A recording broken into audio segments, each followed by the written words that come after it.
ஒருத்தவங்களுடைய பிறந்த தேதி, அந்த தேதியோடைய கூட்டு எண்ணிலேயே அவங்களுடைய பேரையும் அமைச்சுக்கலாமா சார்? அந்த 4 எண் வர்ற மாதிரி அவங்களுடைய பேரையும் அமைச்சுக்கலாமா சார்? அந்த மாதிரி அமைச்சுக்கிறது மூலமா அவங்க வாழ்க்கையில நல்ல பலன்கள் ஏற்படுமா, இல்லை ஏதாவது பிரச்சனைகள் சங்கடங்கள் ஏற்படக்கூடுமா சார்? ஒருத்தர் 4ஆம் தேதி பிறந்தாக்கா பேர் 4லே வச்சுக்கலாமா? 1ஆம் தேதி பிறந்தா 1ல் வச்சுக்கலாமா? 2ல் பிறந்தா 2ல் வச்சுக்கலாமா? அப்படி வைக்க முடியாது. ஏன்னாக்கா டேட்டு, மாதம், வருஷம் அது கூட்டினா விதியன்னு, அது டெஸ்டினி நம்பர், ஃபேட் நம்பர். இந்த 4 நம்பருக்கும் கனெக்ட் ஆகிற போல் உள்ள நம்பர் தான் வைக்கணும். எனக்கு தெரிஞ்சு ஒருத்தர் 26ஆம் தேதி பிறந்தாங்க, ஆனால் பேர் 26ல் இருக்காங்க. கல்யாணம் 25 வருஷம் நல்லா தாங்க இருக்காங்க. நான் ஒன்றும் அவங்க நல்லா இருக்கக்கூடாதுன்னு சொல்லலை, ஆனால் சரியான லைஃப் அவங்க எதிர்பார்த்துக்கிட்டு இருக்க சிறப்பாக அமைச்சு கொடுக்காது இருக்காது. நம்ம வாழ்கிற வாழ்க்கை ஒன்றா நம்மளை சிம்பிளிசிட்டியாக வாழ்ந்துக்கலாம். லைஃப்பை சிம்பிளிசிட்டின்னு சொல்லி முடிச்சுக்கிறாருங்க. லைஃபு வந்து வெண்திரை வந்துட்டு மிக பெருசு. அது அந்த மிகப்பெரிய திரையில் நாம் வாழணும் எல்லோரும். நீங்கள் திறந்து வைக்க சரியான இது வழி எதுனா பேர் தான். அந்த சரியாக பண்ண தெரியலனாக்கா கேட்டு மூடிடும். எது விதி மூலமாகவும் மூடிடும், கர்மம் மூலமாக மூடிடும். இப்போ வந்து ஒருவேளை அந்த சின்ன சின்ன சேஞ்சஸ் பண்ணதுக்கு பிறகு வாழ்க்கையில் வந்து நல்ல மாற்றங்களாக நடக்குமா? நல்ல மாற்றம் இல்லை, ஃபஸ்ட் கிளாஸ் லைஃப்பை அப்போ தான் பார்ப்பாங்க.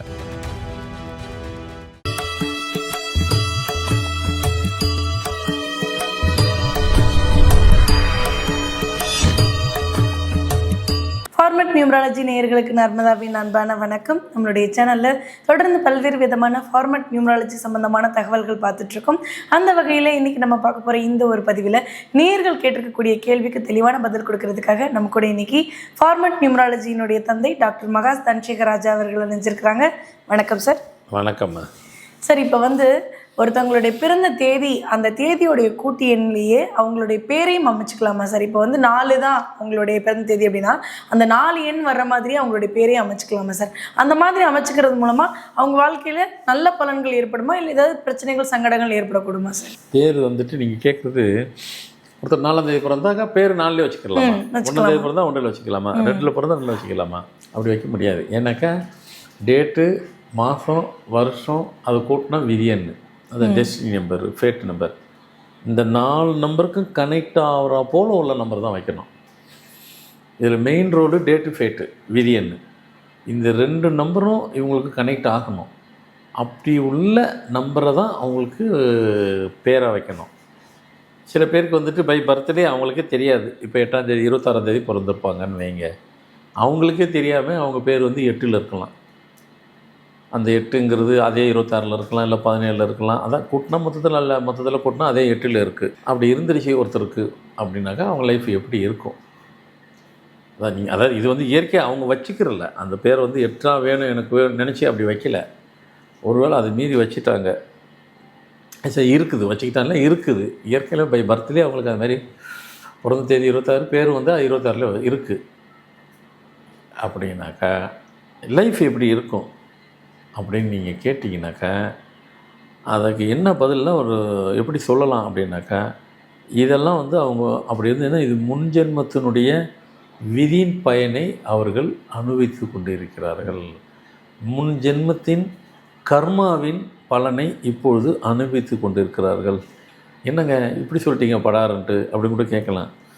டேட்டு அவங்க ஏதோ பிறந்துட்டாங்க, அந்த தேதி இதுக்கு வேணும்னு கேட்கல, வந்துடுச்சு. பேரும் பேர் வச்சுட்டாங்க, பேரண்ட்ஸ் பேர் வச்சுட்டாங்க. அதுக்கும் விதிக்கும் கர்மாங்க எங்கே வந்து கனெக்ட் ஆகுது? அதுதான். ஏன்னா அந்த விதி கர்மா வந்து எங்கேயோலாம் இல்லை, அது நம்ம கூடயே ட்ராவல் பண்ணிக்கிட்டே இருக்கும். எப்போ நம்ம கூட அது கனெக்ட் ஆகுது, எப்போ கனெக்ட் ஆகாமல் போகுதுங்கிறது ஒன்று இருக்குது. நான் இப்படி கூட சொல்லுவேன், விதி வந்துட்டு டக்குன்னு சிம்பிளாக இருந்ததுன்னா டக்குன்னு அதை ரெக்டிஃபை பண்ணிடுங்க, அதை சரி பண்ணிடுங்க. அது ஒன்றும் இல்லை பார்க்கலாம் அப்படின்னு நீங்கள் தள்ளி போட்டிங்கன்னா அந்த விதி தான் வந்து உங்களுக்கு கர்மாவை கன்வெர்ட் ஆகிரும்.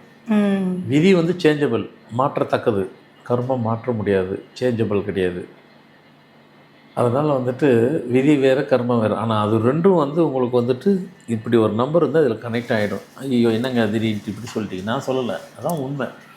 அப்படி இருந்துருச்சின்னாக்கா இதனுடைய விளைவு, அதாவது விதியும் கனெக்ட் ஆகிடுச்சு, கர்மம் கனெக்ட் ஆகிடுச்சுன்னா அப்புறம் அதனுடைய பிரதிபலன் என்ன இருக்க போகுது? லைஃப்பில் வந்துட்டு என்ன பேருங்கிறது பை பர்த்லேயே வச்சுட்டாங்க, தேதிங்கிறது பை பர்த்லேயே இருந்துருச்சு.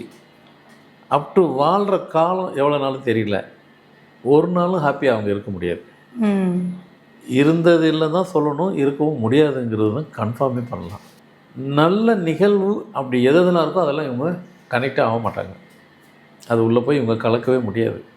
இவங்கள அது கமிட்டே பண்ண விடாது, அலோவே பண்ணாது, அதில் பர்மிட்டே பண்ணாது. இல்லை அவங்களுக்கு நல்ல நிகழ்வு நடந்திருக்கும்ல, லைஃப்பில் ஏதாவது ஒன்றாவது நடந்திருக்கும்.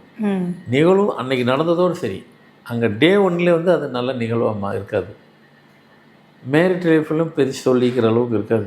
இல்லைங்க, எனக்கு தெரிஞ்சு ஒருத்தர் 26ஆம் தேதி பிறந்தாங்க, ஆனால் பேர் 26 இருக்காங்க, கல்யாணம் 25 வருஷம் நல்லா தாங்க இருக்காங்க. நான் ஒன்றும் அவங்க நல்லா இருக்கக்கூடாதுன்னு சொல்லலை, ஆனால் சரியான லைஃப் அவங்க எதிர்பார்த்துக்கிட்டு சிறப்பாக அமைச்சு கொடுக்காது இருக்காது. அப்படி தான் சொல்கிறேன். ஸோ மேரிட் லைஃப்லேயும் அவங்க வந்து பெரிய சந்தோஷத்தை பெருசாலும் அவங்க எதிர்பார்க்க முடியாது. இருந்திருக்காது, பார்க்குறதுனால இருந்திருக்காது. சரி அதுதான் இருக்குதுன்னு பார்த்தா வேறு எதனா நல்ல நிகழ்வு நடந்திருக்கா? இல்லை. சரி வீடு கட்டலன்னு பார்த்தா கட்ட முடிஞ்சுதா? இல்லை. எல்லாத்துலேயும் தடங்கள் ஏற்படும் எல்லாருக்கும். ஸோ மொத்த லைஃபையே அவங்க வந்துட்டு இல்லை அவங்க சேக்ரிஃபைஸே பண்ணிட்டாங்க அப்படின்னு சொல்ல முடியாது. அப்போல்லாம் ஒன்றும் சேக்ரிஃபைஸ் பண்ணல, அதுதான் உள்ளே கர்மம் உள்ளே வந்துருச்சே, அதான் விதி உள்ளே வந்துருச்சே. ஸோ விதியும் உள்ளே வந்துருச்சு, கர்மாவும் உள்ளே வந்துருச்சு. ஸோ இவங்கள லைஃப்பை கடைசி வரைக்கும் வாழவே விடாது. இப்போ பேர் மாற்றுறது மட்டும்தான் ஒரே ஆப்ஷன். பேர் மாற்றத்துக்கு அப்புறம்தான் அந்த மாற்றங்கள் கூட அவங்களுக்கு அந்த ஒரு நல்ல நேரம் காலம் அவங்களுக்கு பர்மிஷன் கொடுக்கணும். அது கிடைச்சிருச்சு அப்படின்னா அது நடந்துடும். ஆனால் கிடைச்சிருச்சா கிடைக்குமா அப்படின்னா அதுதான் தெரியல. அதுக்கும் வந்துட்டு அதான் அந்த விதி பயன் இருந்ததுன்னா கொடுத்துரும். விதி பயன் இல்லாமல் கர்ம பயன் உள்ளே மாட்டிக்கிடுச்சுனாக்கா அதுவும் கொடுக்க மாட்டேங்குது. அந்த மாதிரி ஒரு சமாச்சாரத்தை அதுக்கு பவர் அதுக்கு உண்டு. அதனால் 8ஆம் நம்பரில் பிறந்து 8ஆம் நம்பரில் பேர் வச்சிட்டிங்கனாக்கா இப்படி ஒரு லைஃப்பை வந்துட்டு நீங்கள் சந்திக்கக்கூடிய ஒரு சூழ்நிலை. ஏன்னா விதியும் அங்கே தான் வந்து உள்ளே வந்துருச்சு, கர்மாவும் உள்ளே வந்துருச்சு, லைஃப்பையே உங்களை டிஸ்டர்ப் பண்ணி விட்டுரும். அதனால் தயவு செய்து உங்கள் பேரை நீங்கள் சரியாக பாருங்கள். அது உங்களுக்கு சரியாக இல்லை அப்படின்னாக்கா அது உங்களை எங்களெல்லாம் டிஸ்டர்ப் பண்ணுமோ அவ்வளவும் பண்ணி விட்டுரும், ரொம்ப உங்களை சிரமப்படுத்தி விட்டுரும். அதனால் ரொம்ப கேர்ஃபுல்லாக இருந்துக்குங்க. அதனால் நீங்கள் நினைக்கிற பொருள் லைஃபு சிம்பிள்சிட்டின்னு நினச்சிக்கிறாதீங்க. நம்ம வாழ்கிற வாழ்க்கை ஒன்றா நம்மளை சிம்பிள்சிட்டியாக வாழ்ந்துக்கிடலாம். லைஃப்பை சிம்பிள்சிட்டின்னு சொல்லி முடிச்சுக்கிறாதீங்க.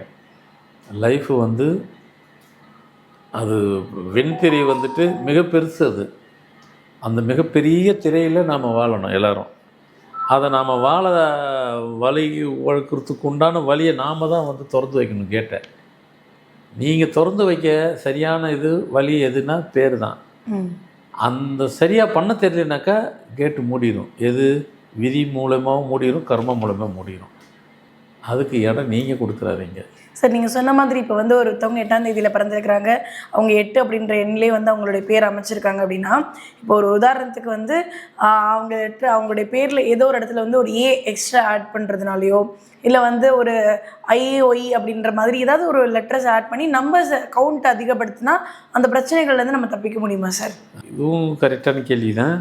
8ஆம் தேதி பிறந்துட்டாங்க, 8ஆம் நம்பர்லேயே பேர் இருந்துருச்சு, நாங்கள் ஒரு ஏ போட்டால் சரியாயிருமா அப்படின்னாக்கா அப்படிலாம் போட்டால் செய்யாது. அது ஏன்னா அதுதான் நம்ம முதல்ல சொல்லிட்டு, இது விதி, இது கர்மாக்குள்ளது, அந்த பேரே வேலை செய்யாது. அதனால மோஸ்ட் ப்ராபப்ளி அப்படி இருந்துச்சுனாக்கவே என்ன கேட்டால் நான் ஃபுல்லாகவே மாற்றிடுவேன். மாற்றினா அது வேலை செய்யும். அது ஏன்னா அது கனெக்ட் ஆகோட அது விதியில் போய் கனெக்ட் ஆகிடுச்சு. அது எவ்வளோ பர்சன்டேஜ் கர்மா கொடுப்போல் என்ட்ராக போகுதுன்னு தெரியல எனக்கு. இல்லை கர்மாவிலே டைரெக்டாக கனெக்ட் ஆகிடுச்சா அதுவும் எனக்கு தெரியல. அதனால் மோஸ்ட் ப்ராபப்ளி அந்த பழைய பேர் இருக்காது. ஒரு சில பேருக்கு இப்போ தான் கனெக்ட் ஆக போகுதுனாக்கா பட்டு நீங்கள் சொன்ன மாதிரி ஒரு ஏபிலாம் சேர்க்க மாட்டேன், வேறு ஏதோ செய்வேன், செஞ்சு கனெக்ட் பண்ணி விட்ருவேன். சில பேருக்கு டோட்டலாக ரிமூவ் பண்ணிடுவேன். அது தெரியல, அது அப்போ போட்டு பார்த்தா தான் சொல்லுவது. விதியன்னையும் சேர்த்து பார்த்தா ஒருத்தவங்களுடைய அமைப்பு பொறுத்து தான் அது அமையும். பண்ணினா அப்படி ஒருவேளை நீங்கள் இப்படி கூட கேட்கணும், சரிங்க அப்படிலாம் பண்ணிட்டாங்க, இப்போ லைஃப் எப்படி இருக்கும்? அதுதான் இப்போ வந்து ஒருவேளை அந்த சின்ன சின்ன சேஞ்சஸ் பண்ணதுக்கு பிறகு வாழ்க்கையில் வந்து நல்ல மாற்றங்களாக நடக்குமா? நல்ல மாற்றம் இல்லை, ஃபஸ்ட் கிளாஸ் லைஃப்பாக அப்போ தான் பார்ப்பாங்க. ஏன்னா அதுதான் சொல்லுவாங்க நிறைய பேர் பார்த்துட்டு, ஐயா உண்மையிலே லைஃப்பை நான் இப்போ தான் பாருங்கள், எனக்கு இவ்வளோ வயசு கடந்து 40 வயசு கடந்துருச்சு, 50 வயசு கடந்துருச்சு, 60 வயசு கடந்து இந்த வயசில் இந்த பேர் மாற்றம் பண்ணி இப்போ தான் உண்மையான லைஃப்பை நான் பார்க்குறேன் அப்படிம்பாங்க. ஒரு ஹாப்பிங்கிற லைஃபே நான் இப்போ தான் பார்த்துட்டு இருக்கிறேன், கடந்த சில காலமாக மாற்றினதுலேருந்து இன்னும் அது அப்போ தான் பார்ப்பாங்க, அப்போ தான் நடக்கும். அதுக்கு அதுக்கும் அங்கே சாத்தியப்படுறதுக்கு உண்டான வழி கேட்டு திறந்துருக்கான்னு பார்க்கணும். திறந்தால் தான் பண்ணணும். அதனால தான் இந்த ஃபோனில் பார்த்துட்டு சில பேருக்கு இதில் பார்த்தீங்கன்னாக்கா அந்த ஃபோனுக்குள்ளே கிடக்கும் ஆயிரக்கணக்கான இருக்குது. அது பர்மிஷன் கிடச்சிதா இல்லைன்னு நான் செக் பண்ணுறது எங்களுக்கு கூட பார்க்க சொல்லணும். பார்க்க சொன்னால் பார்ப்போம், இல்லைனாக்கா அந்த வெயிட்டிங்கில் இருக்கும். திருப்பி எப்போ சொல்லுதுன்னு தெரியாது. அதுதான் ஏன்னா அது இறைவனுடைய பர்மிஷன் இல்லாமல் பண்ணவும் முடியாது. ஒன்று பார்க்குறவங்களுடைய குலதெய்வம் இல்லைன்னா எங்கள் குலதெய்வம் ஏதாவது ஒரு குலதெய்வம் வழி கொடுக்கணும். சொன்னால் பார்க்குறது அவங்களுக்கு நல்ல நேரம் அவங்க ப்ரேயரில் கேட்கணும். இப்போ நான் கூட கைலாஷ் மலைக்கு நெக்ஸ்ட் இயர் போகிறேன். நான் ஒரு 5 வருஷம் கேப் விட்டுருச்சு. ஆமாம், அது விழுந்துச்சு. ஏன்னா அது பார்த்தீங்கன்னாக்கா சொல்லலாமான்னு யோசிக்கிறேன். சொல்கிறேன், நான் எவ்வளோ சொல்லிட்டேன், இதை சொல்கிறது எனக்கு என்ன இருக்குது. நான் கைலாய மலைக்கு 5 முறை போயிட்டு வந்தேன். போயிட்டு வரும்போது ஒரு முறை அப்படி காரில் வந்துட்டு இருக்கிறேன். சென்னையை சுற்றி பார்த்தாக்கா அங்கங்கே சினிமா போஸ்ட் ஓட்டுற மாதிரி ஒட்டி வச்சுருக்கிறாங்க. கைலாயமலைக்கு நான் கூட்டி போகிறேன், கைலாயமலைக்கு நான் கூட்டி போகிறேன், கைலாயமலைக்கு இவர் எப்படி கூட்டி போவார், கூட்டி போட்டு சொல்கிறவங்களாம் இப்போ கைலாயமலையை பார்த்துக்கவே மாட்டார். ஆனால் கூட்டிகிட்டு போகிறேன்னாங்க. அப்போ நான் அவர் கேட்டேன், என்ன இறைவா சிவனே, சினிமா போஸ்ட் வால் போஸ்ட் போடுற மாதிரி ஓட்டிட்டு நான் கைலாயமலையை கூப்பிட்டு போகிறேன் கூப்பிட்டு எனக்கு அது பிடிக்கல. தயவுசெய்து இந்த மாதிரி ஆளுங்க யாருமே வர்றது சரி கிடையாது. இந்த மாதிரி செய்கிறதே தவறு. அது கைலாயமலைங்கிறது சிவபெருமான் வாழ்கிற இடம். அது அதெல்லாம் வந்து என்ன சொல்கிறது, பாக்கியம். அந்த இடத்துல நம்மளுடைய நம்ம அங்கே போயிட்டு வந்ததே அப்படி ஒரு எல்லாத்தையும் அந்த ஜென்மத்தில் வந்துட்டு நம்ம செஞ்ச எல்லாமே கழிஞ்சிரும், தேவையில்லாததெல்லாம். அப்படி ஒரு புண்ணியத்தை கொண்டு வர போகிற இடத்துல சிவபெருமான் இருக்கிற இருப்பிடம், ஒரு வீடு அது. அந்த மாதிரி இடத்துல வந்துட்டு போஸ்டர் ஓட்டிகிட்டு இருக்கிறாங்க. எனக்கு இது பிடிக்கல, தயவுசெய்து இதை நீ பண்ணாமல் பார்த்துக்கிற அப்படின்னு என்னமோ ஆதங்கத்தை கொட்டினேன். அப்புறம் பார்த்தா திடீர்னு பார்த்தாக்கா அப்புறமா தான் கோவிட் வந்துடுச்சு. ஐயோ, நாம் கேட்டது கோவிட் வந்து கொண்டு கொடுத்துட்டாரு, நாம் கேட்டது தான் கோவிட் கொடுத்தாரு அப்படின்னு நான் நினச்சிக்கிறது. அது வேறு அப்படி நினைக்கல. உள்ளுக்குள்ளே ஐயோ நம்ம இப்படி கேட்டால் அவர் அப்படி கொடுத்துட்டாரா, யாருமே அங்கே போகக்கூடாது, கைலாயமலைக்கு ஒருத்தர் கூட போகக்கூடாது, அப்படி நீ பார்த்துக்கோ அப்படின்லாம் சொல்லிவிட்டு அது ஆதங்கத்தில் சொன்னு தான். நீ எதுக்கு ஒருத்தர் கூட போகக்கூடாது சொல்கிறதுன்னு, ஒருத்தருமே உலகக்குள்ளே யாருமே போகக்கூடாது பார்த்துக்கிறேன்ட்டு விடலை. ஆனால் இப்போ அடுத்த வருஷத்துலேருந்து ஓப்பன் பண்ணுறாங்க. நான் 5 வருஷம் போனேன், 5 வருஷம் போகல. 5 வருஷம் கைலாஷ் மலைக்கு போனேன். கோவிட்டுக்கு அப்புறம் கைலாயமலையில் போகல.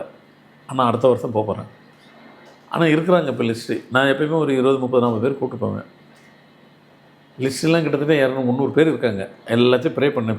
ப்ரேயரில் இருங்க, சிவபெருமானே எனக்கு நான் கைலாயமலை வந்து வேண்டுதல் வச்சுக்கிட்டே இருங்க, கேட்டுக்கிட்டே இருங்க. நான் இங்கே பார்த்துட்டு அவங்களுக்கு ஓகே அப்படின்னு சொன்னதுக்கப்புறம் கூட்டிகிட்டு போயிடுவேன். ஆனால் ஃபில்டர் பண்ணி தான் கூப்பிட்டு போவோம். 20, 30, 40 பேர் தான். ஏன்னா அங்கே வந்ததுக்கப்புறம் தான் தெரியுவாங்க அவர் அவரை போய் அவர் நின்று பார்க்கும்போது அவங்கள அறியாமல் அப்படி ஜலம் ஊற்றிக்கிட்டு இருக்கோம். அவங்களுக்கே தெரியாது எப்படி நடக்குதுன்னு. எல்லாம் பார்த்தீங்கன்னா அவர் காட்சி கொடுப்பார் இல்லையா, ஃப்ராக்சர் ஆஃப் செகண்டு தான். போனவங்க எல்லாம் யாரும் பார்த்தது இல்லைங்க. அவர் காட்சி கொடுக்க மாட்டார். நிச்சயமாக நெக்ஸ்ட் இயர் ஏப்ரல், மேல அன்றைக்குமா நான் கிளம்புவேன்னு நினைக்கிறேன். வரவங்களாம் முன்கூட்டி சொல்லிக்கிங்க. கண்டிப்பாக யார் யாருக்கெல்லாம் கூட்டு போகணும்னு தெரியாது, கண்டிப்பாக உண்டு. ஆனால் நெக்ஸ்ட் இறைவனோட அனுமதியும் இந்த பிரபஞ்சத்தோட அனுமதியும் இருக்கிறவங்களெல்லாம் நீங்கள் அழைச்சிட்டு போக போகிறீங்க. கண்டிப்பாக. ஸோ அதனால் வந்து இந்த மகிழ்ச்சிகரமான செய்தியை அப்படியே இதோடு சேர்த்து கொடுத்துட்றேன். வரவங்க உங்களுடைய பேரெல்லாம் ஆஃபீஸில் ஃபோன் அடிச்சுட்டு பதிவு பண்ணிடுங்க. யார் யார் கிடைக்க போகுதுன்னு தெரியாது, பார்ப்போம். அது கண்டிப்பாக யாருக்கு பாக்கியம் அந்த பாக்கியத்தை என்ன. ஆனால் ஒன்று சிம்பிள், இந்துவாக பிறந்த ஒவ்வொருவரும் கைலாயமலைக்கு கட்டாயம் அவரை பார்க்கணும். ஆனால் பார்க்குற பாக்கியம் எல்லாத்துக்கும் கிடைக்குமா அது எனக்கு தெரியாது. நீங்கள் வேண்டுதல் வச்சுக்கிட்டே போங்க, கண்டிப்பாக கிடைக்கும். கண்டிப்பாக யாரெல்லாம் வந்து கைலாயமலைக்கு போகணும், அதுவும் சாரோட இணைஞ்சு போகணும்னு நினைக்கிறீங்களோ, கீழே வந்து நாங்கள் நம்பர் கொடுத்துருக்கோம். நீங்கள் ஆஃபீஸுக்கு கால் பண்ணி நீங்கள் வந்து அதை பற்றின டீட்டெயில்ஸ் எல்லாம் கலெக்ட் பண்ணிக்கோங்க.